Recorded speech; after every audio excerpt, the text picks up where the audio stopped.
Olá a todos! O balé clássico surgiu nas cortes italianas no início do século XVI, embora não se saiba ao certo de onde veio a inspiração para os seus primeiros passos e coreografias. Foi o termo italiano balletto que deu origem à palavra balé. Na época, tratava-se de uma diversão muito apreciada pela nobreza local. Tamanha admiração pela dança levou a princesa italiana Catarina de Médici a introduzir o balé numa nova corte quando se casou com o rei da França, Henrique II. O mais belo e famoso espetáculo oferecido nessas cortes foi o balé cômico da rainha em 1581 para celebrar o casamento de sua irmã. Esse balé durava de 5 a 6 horas e fazia com que a rainha fosse invejada por todas as outras casas reais europeias, além de ter uma grande influência na formação de outros conjuntos de dança em todo o mundo. Por volta do século XVIII, os espetáculos passaram por transformações, concentrando-se mais na música e na dança. Foi nessa época também que as bailarinas começaram a se rebelar contra os vestidos que usavam até então e que limitavam os movimentos. Por causa dessa restrição, os homens eram os que tinham os papéis de destaque nos espetáculos. Como as coreografias cheias de saltos e giros ganhavam espaço, as mulheres tiveram que reagir. A belga Marianne Coupy baixou os saltos dos seus sapatos e encurtou as suas saias para desenvolver melhor a sua dança. Não foi por acaso, ela foi uma das primeiras bailarinas importantes da história. O último momento marcante da origem do balé ocorreu no século XIX, quando a italiana Marie Taglioni foi a pioneira a dançar na ponta dos pés. Hoje, o movimento mais identificado como o balé clássico. Acredita-se que a primeira apresentação do balé clássico no Brasil foi realizada nos palcos do Real Teatro de São João, no Rio de Janeiro, em 1813, que mais tarde se tornaria o Teatro João Caetano. Nossa convidada de hoje é bailarina clássica formada pela Royal Academy of Dance, educadora física e diretora artística do balé Paula Tucci. Paula, muito obrigada, muito bem-vinda por ter aceito o nosso convite. Obrigada, eu que agradeço. Então nos conte, como o balé surgiu em sua vida e quando foi que você se decidiu, a se dedicar, a essa arte? Bom, eu iniciei meus estudos de balé aos 11 anos de idade. Na verdade, eu entrei no curso de jazz, o jazz juvenil, que o jazz é uma dança que tem influência de outros estilos. No caso, ele tinha muito a influência da técnica do balé clássico. Então, isso fez com que eu me interessasse pelo balé. Então, aí eu comecei a experimentar as aulas de balé clássico e me apaixonei pela dinâmica da aula, os desafios, porque a aula de balé clássico é encantadora, Nós temos, dificuldades ao longo da aula, ao longo de todo o tempo que você faz a aula, você tem que estar sempre atento, concentrado. Uhum. Então, eu comecei a gostar muito. E eu era uma aluna muito dedicada, eu fazia quase todos os dias da semana. E aí, logo aos 14 anos, eu já fazia parte de um grupo avançado dessa escola, que eu era matriculada. Uhum. E a minha professora, então, me chamou, me convidou para que eu começasse a aprender a dar aulas. Porque é muito diferente você fazer aulas e você dar aulas. Então, eu comecei com crianças. E aí, você fica meio assim perdido no começo, porque eu também era praticamente uma criança, 14 anos, mas aí eu fui vendo que realmente, nossa, eu gostava daquilo. Fui ficando um pouco mais velha, comecei a fazer cursos fora da cidade, fui ganhando as minhas turmas dentro dessa academia e aí então eu comecei também a dar aulas em escolas de educação infantil na cidade. Uhum. Eu implantei em inúmeras escolas de São Carlos o balé clássico. E aí, então, eu fui, prosseguindo, fui fazendo cursos, terminei a minha formação, entre aspas, porque a formação da gente é contínua. Uhum. E aí, em 1999, eu realizei um grande sonho, que foi abrir a minha própria escola, para trabalhar da maneira com que eu sempre acreditei. Então, a sua fonte de inspiração foi o jazz? A princípio sim, né? Para poder começar o balé clássico foi através dele, né? Sim. Porque na minha época, assim, nós não tínhamos essas informações que temos hoje. Então, eu entrei meio que sabendo, né? Minha mãe me colocou lá para eu fazer uma atividade, porque ela achava bonito o balé, eu não achava nada. E aí, então, através, né, dessas aulas que eu comecei a me interessar mais. Que bacana. Agora, existe um papel definido ou exigido para se tornar uma bailarina? Porque até existe, como você mencionou há pouco, várias modalidades, né, de balé neoclássico, expressionista, elementos da dança moderna também, né, inseridas no balé. Sim, então. Tem que ter um perfil? É assim, olha, né, eu posso dizer do balé clássico, que é a minha especialidade. Sim. Então, a gente tem, assim, duas linhas para ser trabalhada. A primeira seria o balé clássico profissional. Certo. As pessoas que dançam em companhias, que dançam, né, o mundo todo. Então, sim, para essas pessoas existe um perfil. Primeiramente, um perfil físico, né? Infelizmente, o balé requer que a pessoa seja alta ou mediana, que ela tenha os braços bem alongados, né? O pescoço. Então, são exigências mais assim para esse mundo profissional. Certo. Mas, por exemplo, também a gente tem bailarinas famosas no mundo inteiro que são baixas. Tem a Natália Osipova, por exemplo, mas ela tem um caráter artístico muito grande, a técnica dela é excelente. Então, são pessoas que se sobressaíram, mas assim, elas fogem um pouco às regras. Por exemplo, né, você vai fazer uma audição, então a pessoa que ela tem mais ritmo, ela já é mais alongada, se ela tem consciência corporal, noção de palco, então ela sempre vai ter um ponto a favor. Certo. Mas o principal mesmo é o psicológico. O bailarino, ele tem que ter um perfil, isso já é desenvolvido, né, no balé, mas ele tem que ter como que eu posso explicar? Ele tem que ter essa força para... Uma consciência também, né, do que ele precisa desenvolver. Isso mesmo. E ele também, porque o balé, ele é muito desafiador, ele é muito difícil. Então a pessoa, ela tem que ter essa força para se superar a cada dia. A pessoa tem que ter a humildade de escutar o professor, né? Tem que ter a humildade de reconhecer os seus pontos mais difíceis e os seus pontos mais falhos e trabalhar em cima disso. Tem que ter uma tolerância à dor, porque são horas exaustivas, né, de ensaio. Tem que amar muito. E aí depois, né, tem a outra linha, que são as pessoas que elas não querem ser bailarinas profissionais, não querem ser a primeira bailarina do Teatro Municipal. São pessoas que podem fazer o balé em qualquer idade, que qualquer corpo. Hoje, graças a Deus, isso já está muito mais, né, desmistificado, porque antigamente nós tínhamos essa ideia de que para as pessoas fazerem balé, elas tinham que ser jovens, né? Então, para que a pessoa ela pode dançar, ela pode chegar a usar uma sapatilha de ponta, ela pode chegar num alto um alto nível do balé clássico sem ser uma profissional. E aí, então, ela pode ter o corpo que ela tiver, né, a idade, que não há problema algum. Ai, que maravilha isso, né? E como é o dia a dia de uma bailarina? Bom, os bailarinos, né, trabalham com o corpo. Então, o corpo é o instrumento de trabalho dele. Então, por exemplo, né, as pessoas que são profissionais, elas já têm, logo de manhã, tem os alongamentos, as aulas, épocas de ensaio. Né? Então eles têm as provas dos figurinos, precisam ensaiar com os figurinos. A bailarina tem que logo já moldar a sua sapatilha de ponta para aquele ensaio. Fora essa rotina de aula, ensaios, ainda hoje tem, por exemplo, muito o Pilates, que ajuda muito na performance. Então eles intercalam também exercícios de fisioterapia, né, para evitar a lesão. E também, né, se o bailarino tem algum problema, então esses exercícios são coadjuvantes. Nos dias mais próximos, a gente tem os ensaios gerais, aí o professor, o ensaiador, o coreógrafo ainda corrige mais, fala aperfeiçoa tal coisa, arruma aqui, gire melhor para a direita, tal. Então tem todas essas observações. E aí a pessoa, né, tem já a estreia. Quando ela dança, depois que ela termina ainda de dançar, os bailarinos são bem exigentes consigo mesmo, mesmo, então eles ainda praticam mais um pouco, porque, né, a pessoa acha que ainda às vezes não está tão bom, então ela quer praticar, ela quer rever a imagem. A busca da perfeição, né?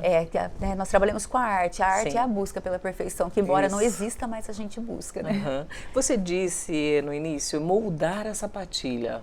Como é isso? Como se faz isso? Então, porque é assim, né, quando a pessoa inicia, né, o estudo da sapatilha, tem que ter toda uma preparação anterior, tem que ter todo um corpo já preparado, não é da noite para o dia que a pessoa vai usar a sapatilha de ponta. O professor tem que ter bem um critério para colocar as sapatilhas. Certo. Então, né, a pessoa já tem que ter um corpo já tonificado, os pés, tornozelos. Então, ele já vai estar com o corpo preparado para colocar. Como eu citei aí o bailarino profissional, o que a gente quer dizer moldar é o seguinte, porque a pessoa põe a ponta e aí então ela precisa fazer os exercícios de meia ponta, empurrar o peso, né, mais para frente, para achar o eixo, enfim, fazer os exercícios mesmo de aquecimento. Isso já são mais para as pessoas que não estão dançando balé não querem ser profissionais, bailarinas profissionais, para as pessoas comuns, né? Ou isso vale para todos? Isso vale para todo mundo, porque a bailarina, ela tem, né, todo um trabalho a bailarina profissional, todo um trabalho de aquecimento, como eu falei, ela tem que colocar a ponta, tem que se adaptar rapidamente a ela, né, porque ela já está adaptada, mas o que eu quero dizer é cuidar da ponta, amarrar e subir e descer, enfim, fazer os exercícios de aquecimento. Para ela ser uma bailarina para seguir profissional, para seguir uma carreira internacional, então ela é diferente, totalmente diferente as aulas que você dá para uma pessoa que queira dançar por dançar. Olha, é assim, a aula de balé clássico ela é universal. No mundo inteiro, a estrutura da aula de balé clássico é igual. O que muda quando, né, a pessoa, por exemplo, ela quer se profissionalizar, ela quer se tornar uma bailarina profissional? Ela tem que ter primeiro uma formação básica. Essa formação mais ou menos leva de 8 a 10 anos, porque o balé é muito criterioso, é bem difícil, é a técnica dele, né? Então, a pessoa tem que ter essa formação e aí depois, então, ela tem que se preparar para fazer exames, para fazer audições, para entrar. Cada companhia tem um critério para escolher o bailarino, né? Mas aí, de modo geral, o bailarino tem que ter uma técnica bem avançada, tem que ter agilidade, tem que ser, né, atender os requisitos. E aí, então, ele se torna um bailarino profissional. O que difere são as horas, né? O bailarino, ele faz a aula, trabalha de 8 a 10 horas, como um trabalho, né? E o bailarino amador, não, ele faz aula 2, 3 vezes por semana, ensaia no final de semana, entendeu? É essa a diferença. Ah, entendi. E, no caso, quando se tem uma apresentação, existe um medo, um estresse, um medo de se machucar, porque são lesões, às vezes, que tiram a bailarina de uma apresentação, não acontece? Sim. Mas o que acontece é assim, né? No balé clássico não existe nada que seja improviso, tudo no balé é muito ensaiado, é muito planejado. Então, você vai ter um espetáculo, você ensaia meses, você tem uma preparação física, né? Que você faz a aula lá. Então, por isso que é muito bom também que, assim, por exemplo, tem escolas que às vezes tiram as aulas para só ensaiar. É um erro, porque o bailarino precisa continuar com o seu condicionamento, né? Para não acontecer uma lesão, isso.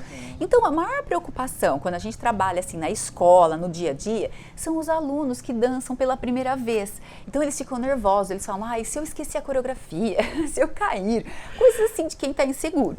Então, nós fazemos todo um trabalho, né? Isso cabe ao professor, ao diretor, a gente já vai conversando e a pessoa também ensaia meses. Então, conforme vai passando o tempo, a pessoa vai ficando segura, né? Ela vai entendendo.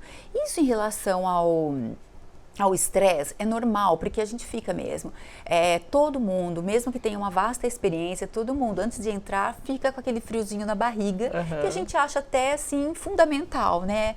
Porque também se você chegar lá e não sentir nada, não vale a pena. Mas Ou também, por exemplo, se a pessoa já tem alguma lesão, já aconteceu comigo, por exemplo, eu tenho um estiramento na minha panturrilha e eu ia dançar, então a gente fica um pouco mais tenso, porque você fala, eu... Não está completa 100%. Exatamente, né? Você está tomando às vezes remédio, fazendo a Isso. fisioterapia, então é esse mais o medo, mas geralmente é tudo muito ensaiado antes. E existe alguma competição entre as bailarinas? Infelizmente existe, né? Eu acredito assim que o ser humano ele já é, assim, por natureza um pouco competitivo, né? Então também cabe muito isso aos diretores trabalhar, porque isso é facilmente evitado, porque o balé clássico, você vai assistir um balé, por exemplo, você vê o conjunto, você vê a harmonia. Você precisa ver isso, né? E essa harmonia, eu acredito assim, que não seja só dos passos bem executados. Se você tem um grupo, um corpo de baile, que todo mundo, assim, né, pelo menos se respeita, todo mundo se dá bem, eu acho que isso é muito transparente. Acrescenta, né, a todos. Sim, sem dúvida. Então, eu sempre falo isso para os meus alunos, para os professores, nós somos uma equipe, o balé clássico, um precisa do outro. Então, se nós competirmos entre nós vamos dividir, né? A gente tem que juntar as nossas forças para que o balé clássico, para que a gente atinja os nossos objetivos. Mas, infelizmente, existe. Existe mesmo.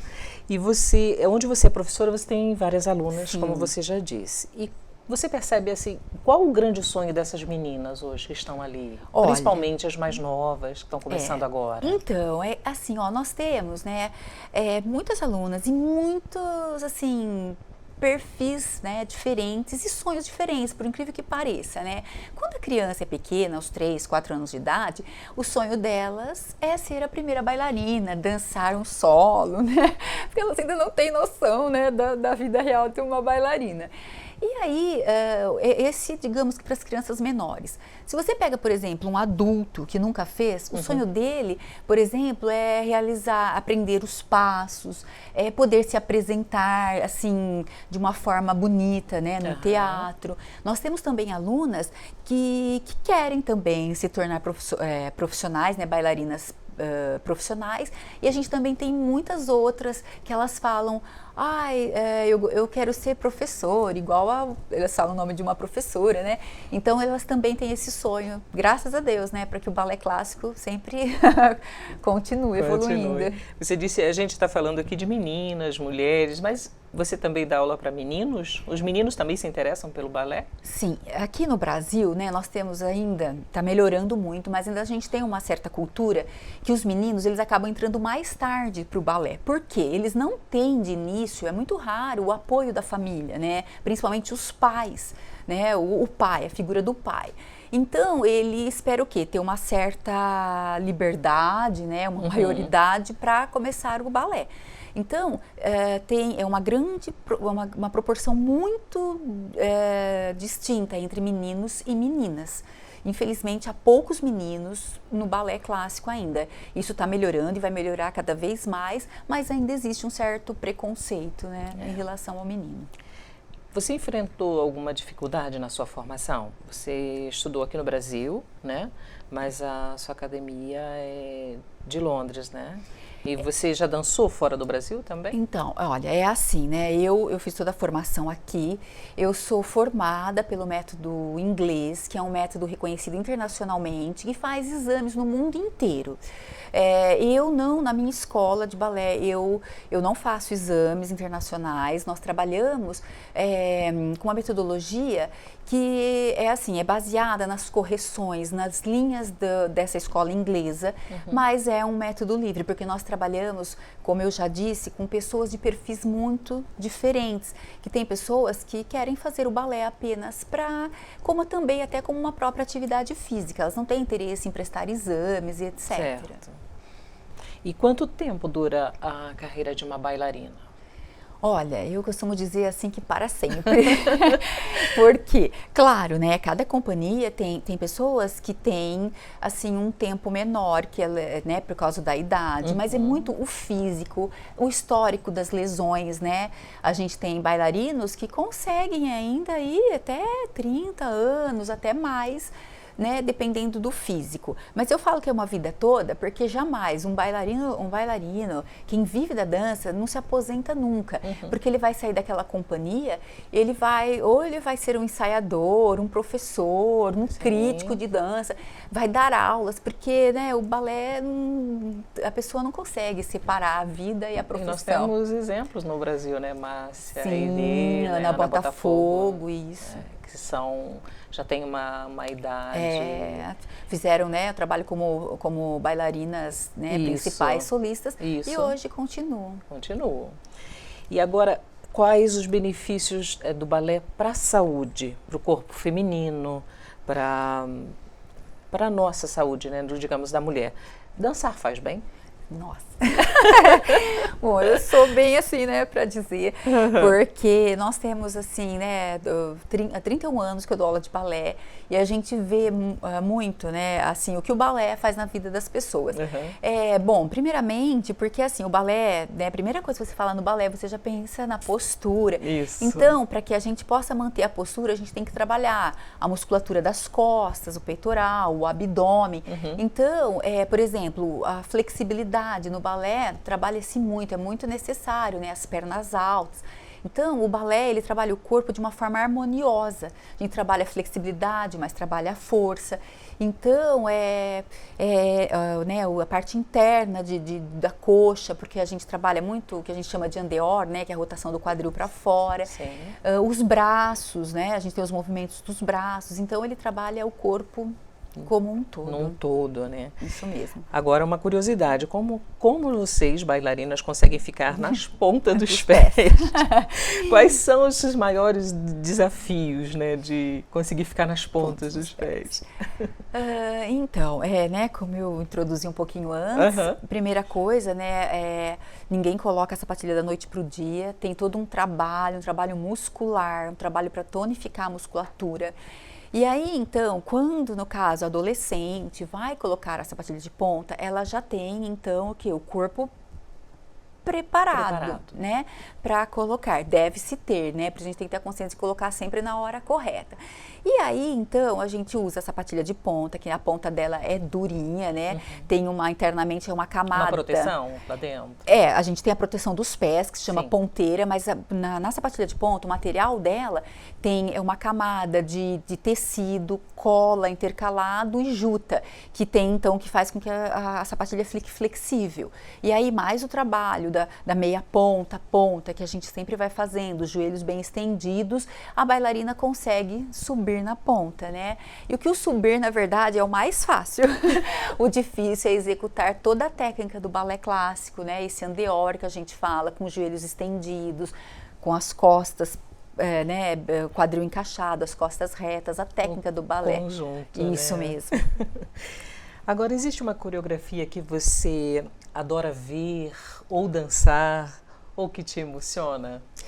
Bom, eu, né, vivo do balé clássico, então eu assisto muitos balés, então assim, a gente até às vezes, né, que é diferente, porque uma companhia dançando é de uma maneira, a outra companhia dançando o mesmo balé, a emoção é outra.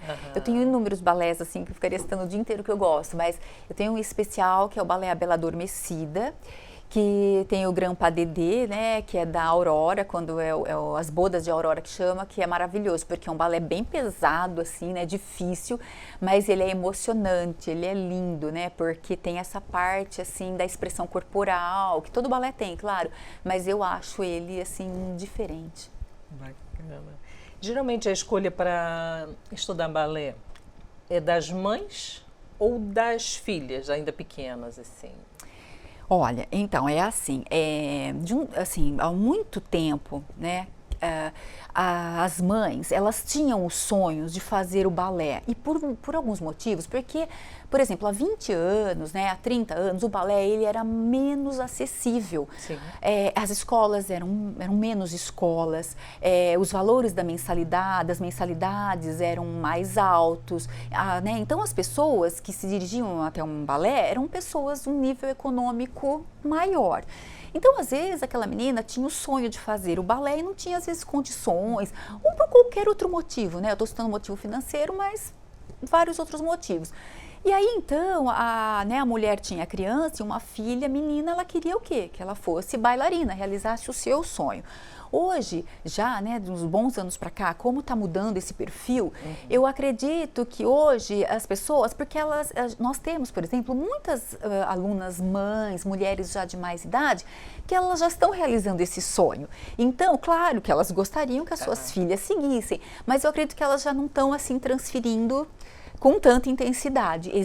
Ainda existe muito, mas eu acredito também que isso já esteja mudando. Que agora, né, ela pode dançar também. E outra coisa também, porque hoje a criança ela tem acesso, né?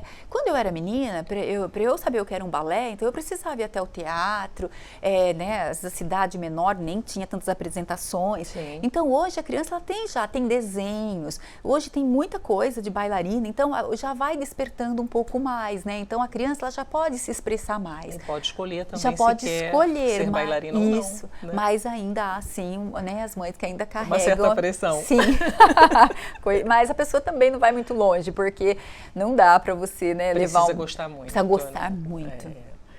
Bom, nós estamos chegando já ao fim do nosso programa e eu gostaria que você definisse o balé para você. O que é o balé?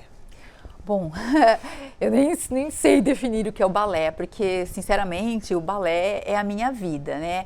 Tudo, assim, tudo que eu faço no meu dia a dia, tudo quando eu acordo, tudo é pensando, lógico, né? Minha família, sem dúvida, mas o balé. O balé, eu tenho orgulho de dizer, porque eu vivo exclusivamente do balé clássico, né? Então, que é muito difícil, né? Num país que nem é uma coisa tão tradicional. Então, eu tenho muito orgulho do balé. O balé, eu não sei separar a minha vida do balé. O balé, para mim, é tudo. Paula, muito obrigada. Eu que agradeço. Danço não apenas por dançar, mas por sentir em cada partícula do meu corpo as notas de uma música que nunca para.